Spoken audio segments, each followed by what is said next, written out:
If you've been watching the news, you know that Newark Airport's melting down. There are staffing challenges, there are tech challenges. And these challenges largely are a function of poor processes, poor funding systems, and basically underfunding. And the question came to my mind, is there a case where spending cuts start to cost us more than the money saved? So let's talk about this from the perspective of DOGE. Hello, my name is Paul Carroll. I'm the CEO and founder of Avion Wealth, an elite wealth management firm here in South Texas. Why would I bring up DOGE? Well, Elon Musk in May is stepping down from the Department of Government Efficiency. He started out with promised savings of $2 trillion. Let's take a look at the report card and see just how well that worked. So a little brief history of DOGE. The Department of Government Efficiency was originally actually the U.S. Digital Services. It was created in 2014, and the purpose was to make sure that regulations that are promulgated do not create unintended consequences or conflict with other departments in such a way where you now have a damned if you do, damned if you don't scenario in the regulatory environment. Frankly, it was a great idea, as evidenced by the fact that most of these departments hated this agency.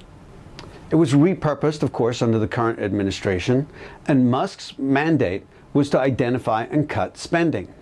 Which brings me back to the Newark debacle. Let's look at the promise versus reality. The initial promise was to cut $2 trillion in annual federal spending. So far, by their own report card, they've saved $160 billion.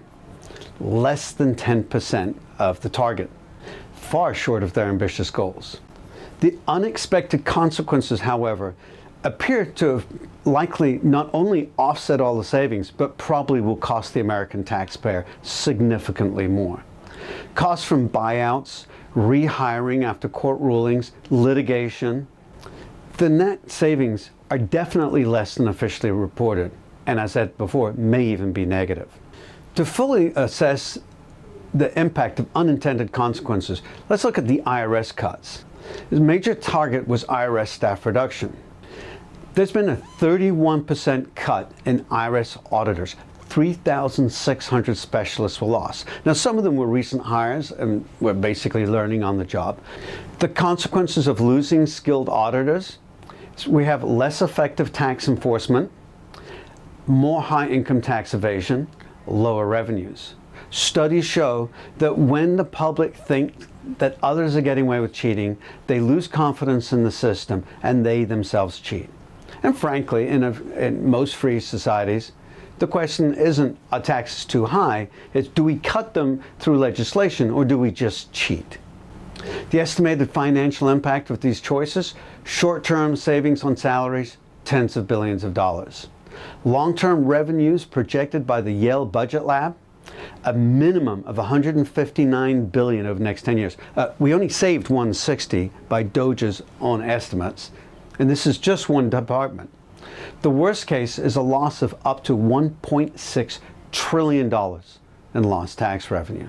So a quick side-by-side comparison, short-term salary savings versus long-term projected revenue loss, just to the IRS, $38 billion saved, up to $1.6 trillion potentially lost. We go back to Newark on my trip.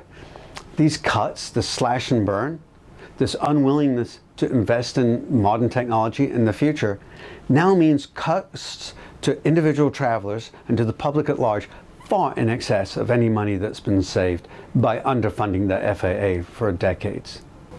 Broader impacts of these cuts, though, are the risk to government data and economic forecasting. DOGE's cuts impact key government statistical agencies, the Bureau of Labor Statistics, which is jobs report, inflation data, medical expenditure panel servicing, healthcare spending insights. And the issues we get from these cuts are degraded accuracy of economic data.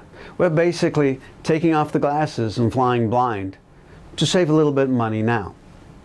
Reduced reliability of inflation and employment statistics, difficulties in policy making due to inaccurate and incomplete data. What Musk has discovered is that running the government is completely different from running a for-profit enterprise. And the real problem, as I've talked about before, is where the money needs to be saved has not been touched. There is a desperate need for regulatory reform and cleanup. There's a desperate need for procurement reform. The biggest area of that being the area that went untouched, and that is the military. And we're not talking about cutting military services or cutting defense spending. We're talking about helping them actually make purchases that don't cost 2 to 3 times what they cost in the street, because the rules are so complex, so convoluted. DOGE's legacy is complicated. We've got minimal net savings, high unintended costs. The public perception is mixed, with the majority showing disapproval. So while this is all going on, Musk, of course, has been very involved in the Golden Dome defense project. Now, up until very recently, for someone to be so involved, benefit so much from a massive government contract, to be simultaneously not touching one of the major areas where cost savings can occur, it stinks of a conflict of interest. It raises all sorts of questions about what really were the priorities of DOGE. What were the efficiencies? The lessons learned and highly and dramatically shown in what's going on in Newark right now is that simple cost cutting can have unintended long-term consequences. That if you want a certain service, you're going to have to pay a certain price. What DOGE has discovered is the amount of waste in Medicare, in Social Security fraud, in many of these agencies is actually very low statistically, far lower than in the private sector. We actually spend more money on cutting waste than a lot of the waste that we've got rid of. We've taken it too far. We're not saving money. We're losing the reputation of the world, and that is being evidenced in the fall in the value of the dollar. There's not a lot that can be done here. I personally believe DOGE will die a slow and silent death. It will move back to what it was originally designed to do, probably holding on to the better branding that it's got. But it does leave us with the fundamental problem: how are we going to fix the budget? How are we going to fix the economy? How are we going to deal with the enormous cost of the tariffs and the uncertainty, and how that will affect the economy going forward? These are all challenges for the investor, because it applies to how you're going to build your asset allocation. And we're here to help you with that. If you have any questions about this or anything related, feel free to call me. And in the meantime, we wish you the best of investing success. Thank you.